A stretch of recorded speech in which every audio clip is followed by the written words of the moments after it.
भागा। मैंने जो भी थाना था, जो भी कचहरी थी, जो भी जेल थी, मैंने काटी और ऐसी काटी, ठीक है। मेरे बाल काटने की इन्होंने कोशिश की, पूरा जोर लगाया, मैंने इनको बाल काटने नहीं दिए। इन्होंने मुझे बहुत टॉर्चर किया।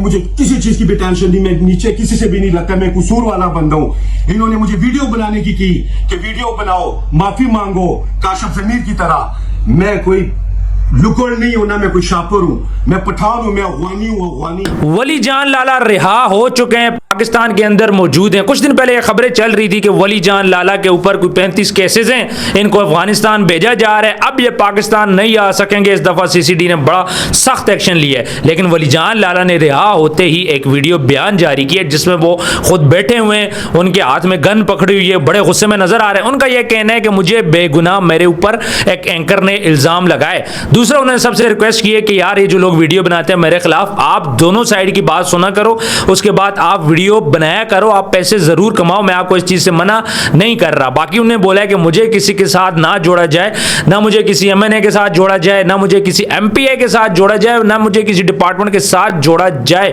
मेरा किसी से कोई ताल्लुक नहीं है। बाकी उन्होंने बोला है जो बंदा भी मेरे खिलाफ बात करेगा वो मुझे सबूत देगा, अगर वो सबूत नहीं देगा तो मेरे बंदे यहाँ पे मौजूद हैं, चाहे वो सरकारी आदमी हो या फिर प्राइवेट आदमी हो। और इस बंदे की दीदा दिलेरी आप देखें कि वो बोल रहा है कि मेरे बाल काटने की भी कोशिश की गई जेल में, लेकिन मैंने अपने बाल काटने नहीं दिए। और काशिफ जमीर की तरह मुझे बोला गया कि वीडियो बयान दे दो, लेकिन मैंने वीडियो बयान नहीं दिया क्योंकि मैं गलती पे नहीं था।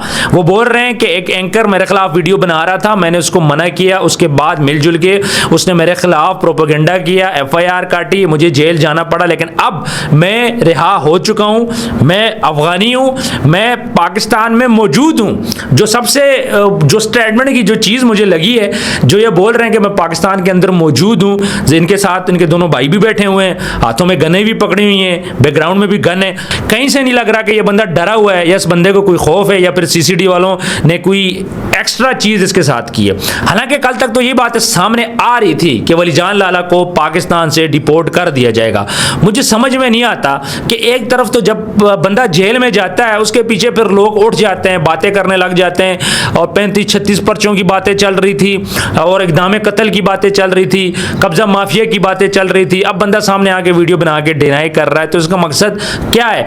मतलब एक तरफ आप बंदे को इतना ज्यादा तंग कर रहे हो, बंदे को इतना ज्यादा आप घसीट रहे हो इन चीजों में, लेकिन बंदा जब बाहर आता है कैसे से जमानत में होंगे या फिर बरी होंगे, और उसके बाद बोलता है कि मैं पाकिस्तान के अंदर मौजूद हूं और खुल्लम खुल्ला आके अपनी ख्यालात का इजहार करता है। मतलब डर खौफ भी नहीं है। और आज से 2 दिन पहले हम ये समझ रहे थे कि बड़ा कोई सीसीडी ने इनको पकड़ के और बस इनको बाहर भेज रही है, कोई बहुत बड़े इल्जामात इन पे लग गए और इनको पूरा खानदान डिपोर्ट हो गया, आधा खानदान बाहर चला गया, इस किस्म की बातें आ रही थी।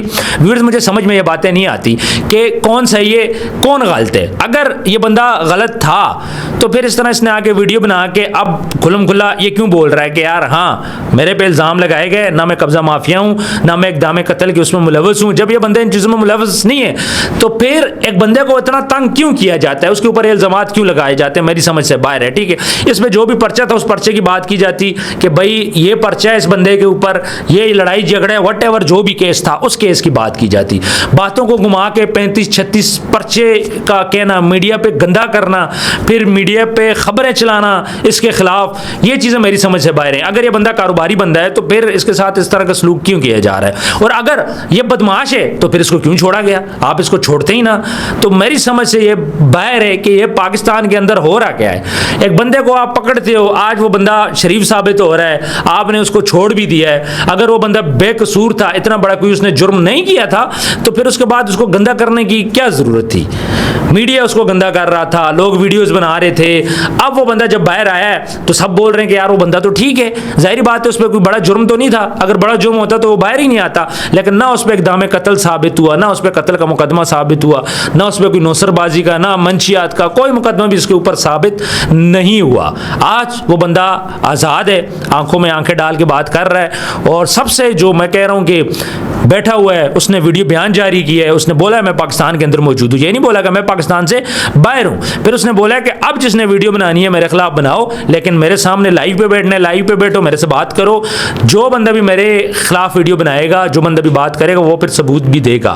खुलम खुला बात कर रहा है, एक बंदा खुलम खुला चैलेंज कर रहा है। तो जो लोग अभी तक वीडियोस बना रहे थे, जो लोग बातें कर रहे थे, मेरा ख्याल है कि अब चीज़ें थम जाएंगी, अब मजीद कोई वीडियो नहीं बनेगी। लेकिन एक तरफ से बंदे ने साबित किया है, काफ़ी सारी बातें उसने साबित कर दी हैं, ठीक है। वो कुछ बातें हम लोग वीडियोस में नहीं कर सकते। इंशाल्लाह हम लोग जब लाइव इंटरव्यू करेंगे इनका, तो हम इनसे मजीद भी डिटेल लेंगे। मुझे एक बात की समझ नहीं आती, एक बंदा अगर पाकिस्तान के अंदर कारोबार करता है, पैसा कमा लेता है, गरीब बंदा जब नीचे से ऊपर आता है तो फिर उसके ऊपर केसेस क्यों हो जाते हैं, उसके ऊपर मसले क्यों बनते हैं? अगर इन लोगों के गेटअप से मसला था, इन लोगों के लंबे बालों से मसला था, इन लोगों की बंदूकों से मसला था, तो ये बंदूकें अभी से तो नहीं है, ये गेटअप अभी से तो नहीं है, ये इनकी लंबी लंबी दाढ़ियाँ होगी, लंबे लंबे बाल हो गए, ये अभी से तो नहीं है, ये तो कई सालों से। तो जब ये चीज़ें हो रही थी तब आपको मसला नहीं था। आज अगर उनके पास कुछ पैसे आ गए, उनके मामलात आगे बढ़ गए, कुछ बेरोज़गारी से निकल आए हैं, तो आज जब वो काम करने जा रहे हैं तो इनके खिलाफ ऐसी बातें करना, जी लंबे चुल्ले पहनते हैं, ये बदमाश हैं, ये इन्होंने गन्ने पकड़ी हुई हैं, ये इनके बड़े बड़े बाल हैं। मुझे ये बात समझ में नहीं आती कि अगर इन चीज़ों से मसला है अभी, तो ये मसला आज से 8 साल पहले, 10 साल पहले क्यों नहीं था? आप उस टाइम पे इनको रोकते कि भाई ये आप कारोबार करो, लेकिन आप ये चीज़ें ना करो। आप पाकिस्तान के अंदर मुझे नहीं रख सकते, आप पाकिस्तान के अंदर बाल नहीं रख सकते। लेकिन जब उस टाइम पे नहीं रोका गया, आज जाके जब इन्होंने थोड़ा नाम पैदा कर दिया है, पिंडी में इन्होंने कुछ प्रॉपर्टी ख़रीद ली होगी, पैसे वैसे इनके पास आ गए, गाड़ियाँ आ गई है, एक ग्रुप बन गया है, तो अच्छी बात है। मेरा ख्याल है कि अगर इस ग्रुप के ख़िलाफ़ आपके पास सबूत नहीं है तो फिर इस ग्रुप को नहीं तंग करना चाहिए, ठीक है। बाकी जो एंकर्स हैं, जो वीडियो वगैरह बनाते हैं, थोड़ी सी इन्वेस्टिगेशन कर लिया करें। ये मामलात इस तरह से नहीं चलते, किसी को बदनाम करने की ज़रूरत नहीं है। मैं ज़ाती इन लोगों को नहीं जानता, मैं इनकी ज़ाती ज़िंदगी के बारे में बात नहीं करूँगा, लेकिन अगर इनके ऊपर कोई पर्चा है तो वो सामने लाया जाए, कोई मसला है सामने लाया जाए। अगर इन्होंने किसी की ज़मीन पर कब्ज़ा किया है तो वो बंदे भी सामने लाएं, वो बंदा बोले हाँ इन्होंने मेरी ज़मीन पे कब्जा किया है। हम अक्सर सुनते हैं फ़लाँ ने फ़लाँ की ज़मीन पे कब्जा कर लिया, लेकिन कोई ऐसा बंदा नहीं है कि जो आके बोले कि इन्होंने मेरी ज़मीन पे कब्जा किया है, ये मेरे इन्होंने पैसे देने या इन्होंने मुझे कत्ल करने की कोशिश की है। तो जाहिर बात है मुद्दई तो होंगे ना। बाकी खुद ये बोलता है कि जो मुद्दई हैं, जिन लोगों ने झूठा मुकदमा मेरे पे किया है, जो मेरे मुद्दई बने, वो भी जिन्होंने कस्में उठाई हैं, वो ये उनके बारे में भी बोल रहा है कि यार आप लोगों ने झूठे मेरे ऊपर मुकदमे किए हैं। खैर मुकदमे चलते रहेंगे, मुकदमे तो ख़त्म नहीं होते। पाकिस्तान के अंदर एक दफ़ा मुकदमा शुरू हो जाए, लेकिन अगर बहुत सख्त ऑफेंस था, इतनी मसाइल थे इनके साथ, तो फिर इनको आप छोड़ते ना। अब जब छोड़ लिए तो फिर इस चीज़ को माना जाए कि इनके ऊपर वो केसेस नहीं है, ना इक़दाम कत्ल का केस है, ना इनके ऊपर कत्ल का केस है, ना इनके ऊपर कब्जे का केस है। मेरा ख्याल है कि इनके ऊपर कोई केस भी नहीं है। अगर किसी किस्म का भी केस होता तो इतनी आसानी से ना छूटता। बाकी अब फैसला आप अवाम ने करना है कि आपको क्या सही लगता है। हाँ, कहीं पे कोई मसला है, मैं गलत हूँ, तो आप मेरी इस्लाह कर सकते हैं कमेंट सेक्शन में। जो बात आप करना चाहें आप कर सकते हैं। मैं जल्द इंशाल्लाह वली खान लाला का इंटरव्यू भी करूँगा और उनसे मज़ीद रियलिस्टिक बातें हम लोग करेंगे। आपने क्या करना है, कोई क्वेश्चन उनसे पूछना चाहे कमेंट सेक्शन में, तो आपने वो ज़रूर पूछना है। जब भी हमें मौका मिला, जब भी इन्होंने हमें टाइम दिया, हम इनसे इंटरव्यू करेंगे और हम इनसे उन सवालात के जवाबात लेंगे। बाकी उन्होंने खुद बोल दिया मैं अफ़गानी हूँ, तो इस बात पर ख़त्म होगी। ये सारी चीज़ें इसको डिस्कस करने का फ़ायदा नहीं है। कमेंट सेक्शन में ज़रूर बताइएगा आज की वीडियो आपको कैसे लगी है। अपना ढेर सारा ख्याल रखिए। मिलते हैं नेक्स्ट वीडियो में। अल्लाह हाफ़िज़।